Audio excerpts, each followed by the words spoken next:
Hello and welcome to the commerce at home. आज हम लोग पढ़ने वाले हैं टर्मिनोलॉजीज ऑफ कैपिटल मार्केट या capital market related terminology. Hindi में क्या बोलते हैं? पूंजी बाजार संबंधी शब्दावली। पूंजी बाजार संबंधी शब्दावली। अच्छा, आप ये कंफ्यूज मत होइए कि सर ऐसा क्यों है, आप डायरेक्ट बुक पे क्यों पढ़ा रहे हैं सर, अभी तक आप कॉपी पे पढ़ा रहे थे।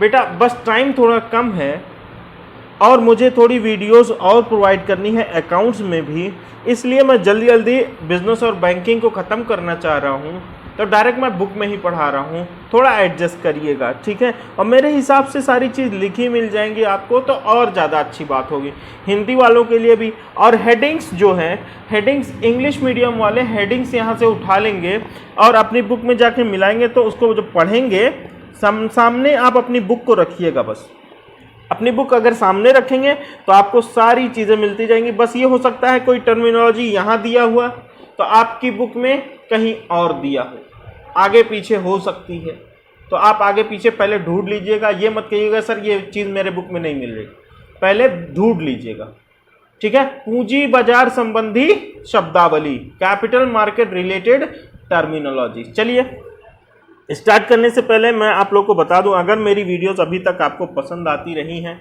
तो आप इसको शेयर ज़रूर करिए और लोगों तक ज़रूर पहुंचाइए। कैपिटल मार्केट का चैप्टर हम लोग का ख़त्म हो रहा था, बट उसमें ये बात बची हुई है टर्मिनोलॉजी वाली, शब्दावली वाली, तो इसको भी ख़त्म कर लिया जाए, है ना? चलिए देखते हैं। कह रहा है सामान्यतः जनरली पूंजी बाजार में अनेक शब्द ऐसे प्रयोग में आते हैं जिनका अर्थ सामान्य प्रचलित अर्थ से भिन्न होगा। मतलब जो टर्मिनोलॉजी में कैपिटल मार्केट में जो वर्ड्स यूज किए जाते हैं नॉर्मली उसकी मीनिंग कुछ और होती है, लेकिन वो कैपिटल मार्केट में आके मीनिंग कुछ और हो जाती है, जिन्हें समझना अत्यंत कठिन होता है। It is tough to understand. ये समझना थोड़ा मुश्किल होता है। इसलिए मुश्किल होता है कि क्योंकि मीनिंग अलग अलग ट्रीट करी जाती है, ठीक है? आगे आते हैं। पहली टर्मिनोलॉजी है हमारी सरकारी प्रतिभूति, गवर्नमेंटल सिक्योरिटीज। जब कोई केंद्र सरकार मतलब सेंट्रल गवर्नमेंट और राज्य सरकार या स्टेट गवर्नमेंट, सेंट्रल गवर्नमेंट या स्टेट गवर्नमेंट द्वारा सार्वजनिक विकास योजनाओं की वित्तीय आवश्यकता की पूर्ति के लिए, मतलब सार्वजनिक पब्लिक एंटरप्राइजेस के डेवलपमेंट के लिए अगर उसको पैसे की जरूरत होती है, मान लो एक कोई सरकारी कंपनी है। सरकारी कंपनी क्यों होती है भैया? पब्लिक के लिए होती है, पब्लिक इंटरेस्ट के लिए होती है। अब पब्लिक के लिए जो कंपनियां हैं, अगर उसकी कैपिटल में कमी आती है तो सरकार क्या करती है? इसके शेयर इशू करवाती है। क्या करती है? इसके शेयर इशू कराती है और अपने ही कुछ ब्रांचेस से, मतलब कोई सरकारी संस्थान द्वारा इसको लोन प्रोवाइड कराती है, जैसे कि आरबीआई, जैसे कि एसबीआई। ये सब लोग क्या करते हैं? इस कंपनी के शेयर डिबेंचर्स को खरीद लेते हैं।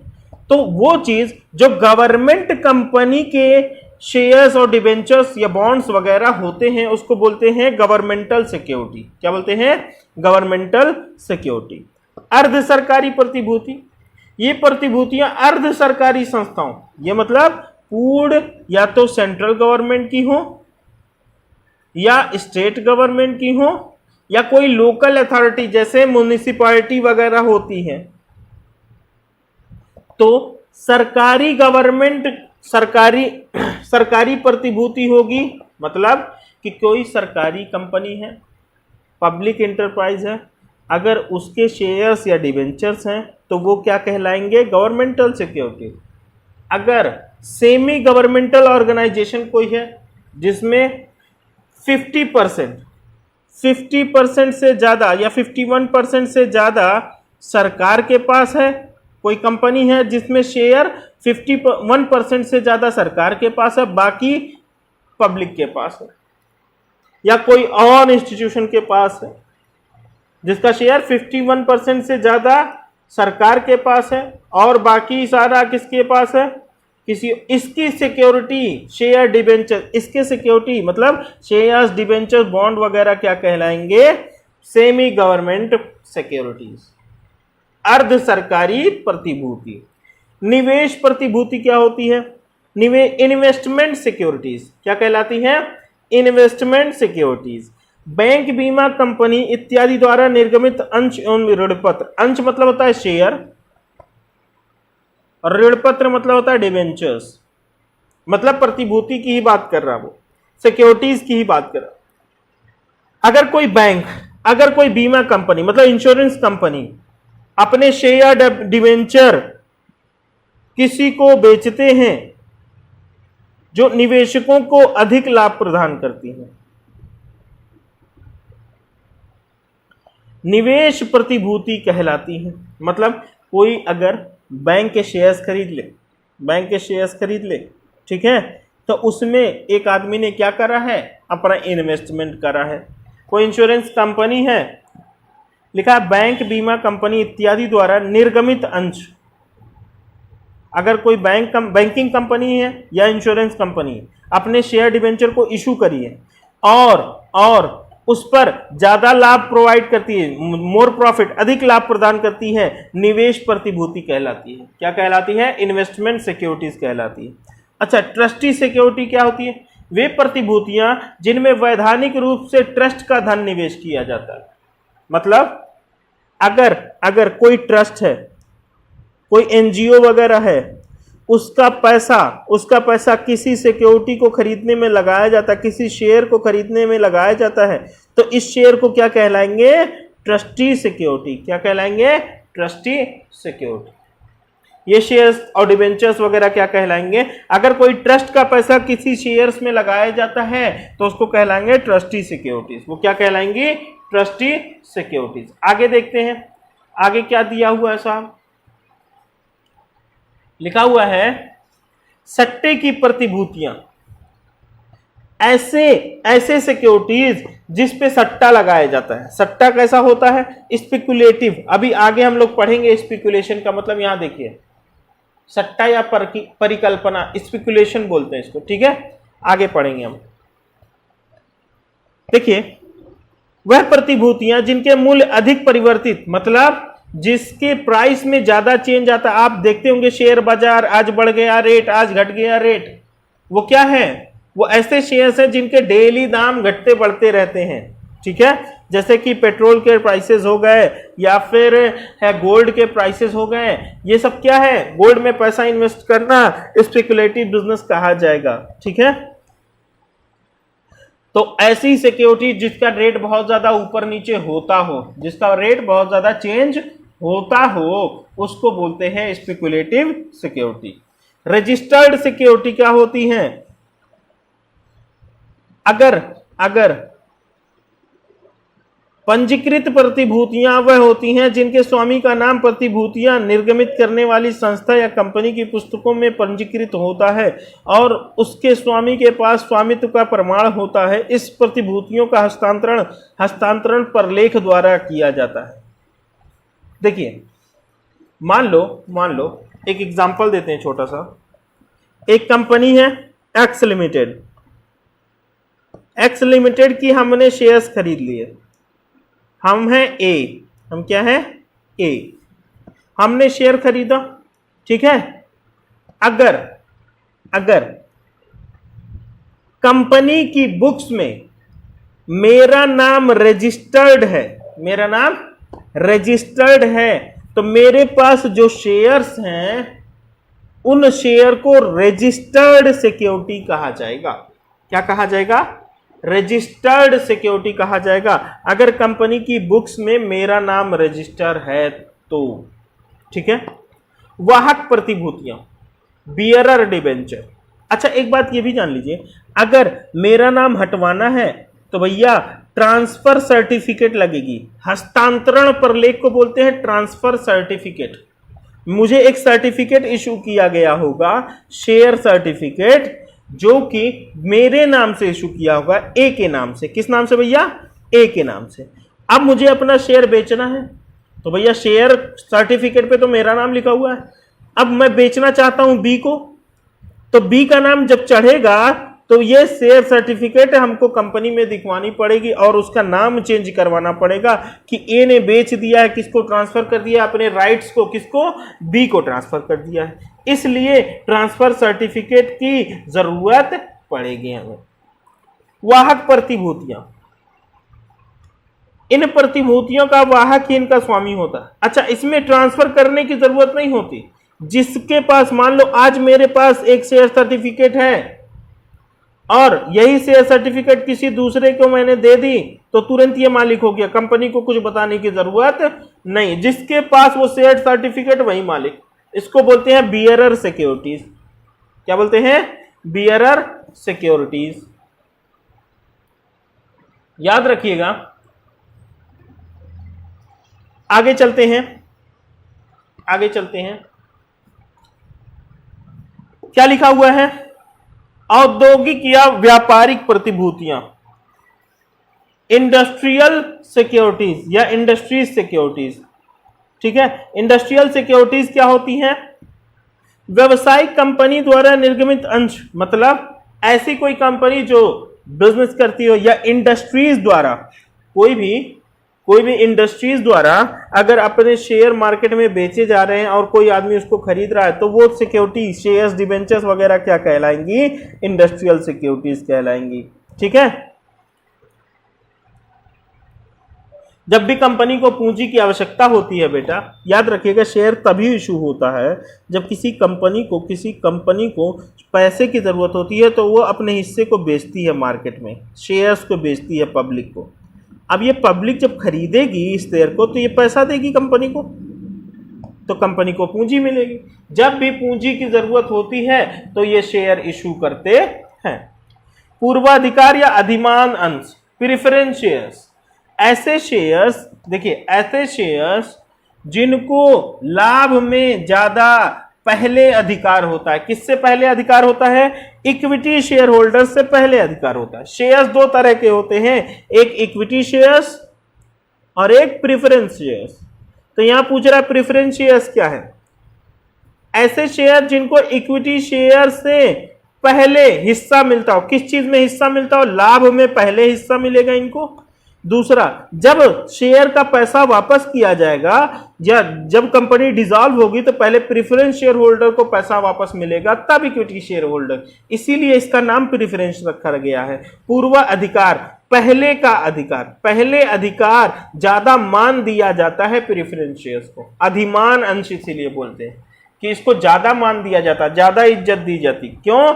लाभ में ज्यादा जल्दी हिस्सा ये पाएंगे, बाद में इक्विटी शेयर होल्डर्स पाएंगे। समतांश, इक्विटी शेयर होल्डर्स, जिसको ऑर्डिनरी शेयर्स, जनरल शेयर्स भी बोलते हैं। ऑर्डिनरी शेयर्स क्या होते हैं? कंपनी क्या करती है बेटा?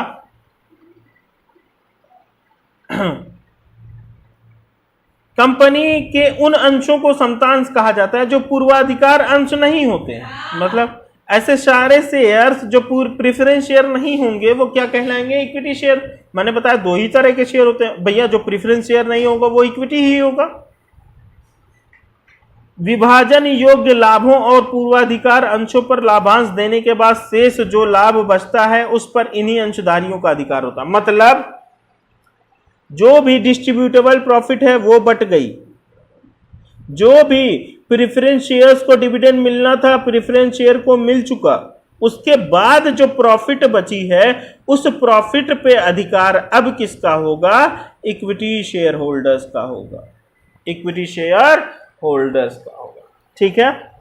स्टॉक क्या होता है?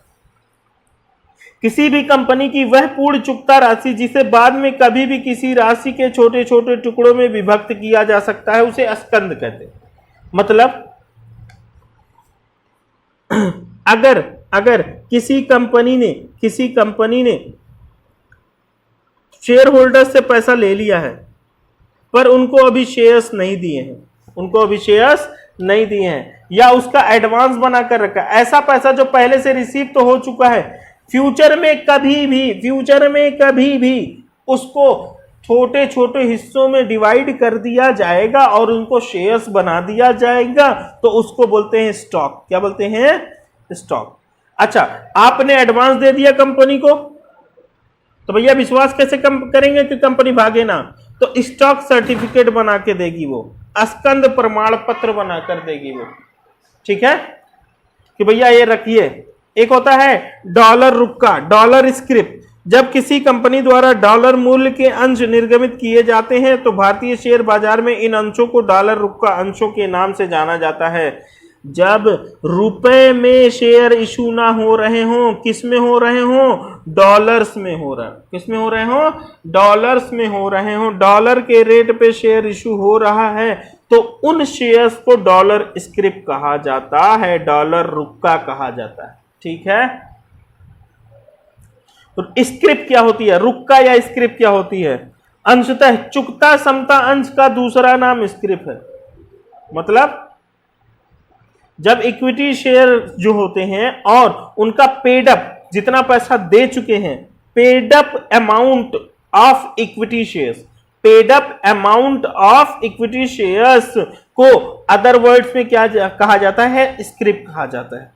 अर्थात कंपनी के वह अंश जिनकी संपूर्ण राशि प्राप्त नहीं होती है, जो कंपनी ऐसे अंशधारियों को अंश प्रमाण पत्र निर्गमित न करके उनसे प्राप्त धनराशि की रसीद दे देते हैं, इन्हें रुक्का कहा जाता है। मान लीजिए 10 रुपए के शेयर्स थे, ठीक है, उस पे कंपनी अभी मांग के रखी है 6 रुपए। कितने रुपए मांग के रखी है? 6 रुपए। और सारे शेयर होल्डर्स ने 6 रुपए दे दिए हैं, 6 रुपए दे दिए। अब बताइए, ये 6 रुपए तो दे दिए, उनको सर्टिफिकेट कितने रुपए पे मिलेगा? जब 10 रुपए देंगे तो वो एक शेयर के मालिक हो जाएंगे। पर उसने कहा अभी तुमने 10 रुपए दिया कहां है? तुमने तो अभी 6 रुपया दिया। तो जब तक तुम्हारा 10 रुपया पूरा नहीं होगा तब तक तुम्हें शेयर सर्टिफिकेट नहीं मिलेगा। तब तक एक तुम रसीद ले लो, एक पर्ची रख लो अपने पास, उस रसीद को बोला जाता है स्क्रिप्ट। जितना पेड अप अमाउंट है इक्विटी शेयर्स का, उसको बोलते हैं स्क्रिप्ट। उसी की एक रसीद बना दी जाती है, उसी को बोलते हैं स्क्रिप्ट। ब्लू चिप शेयर क्या होता है? ब्लू चिप शेयर वह कंपनियां जो अंशों पर अधिक लाभांश देती हैं।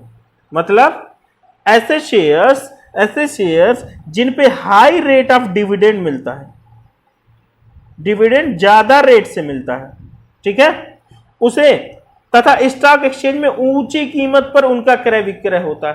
भैया ज्यादा डिविडेंड मिलने वाला शेयर, जाहिर सी बात है, मान लो इस पे ज्यादा, कोई भी शेयर उस पे ज्यादा डिविडेंड मिलेगा तो भैया हर कोई इसको खरीदना चाहेगा ना। और जब हर कोई खरीदना चाहेगा तो उसकी डिमांड हमेशा हाई रहेगी, और डिमांड हाई रहने से उसकी प्राइस भी क्या रहेगी? हमेशा बढ़ती रहेगी।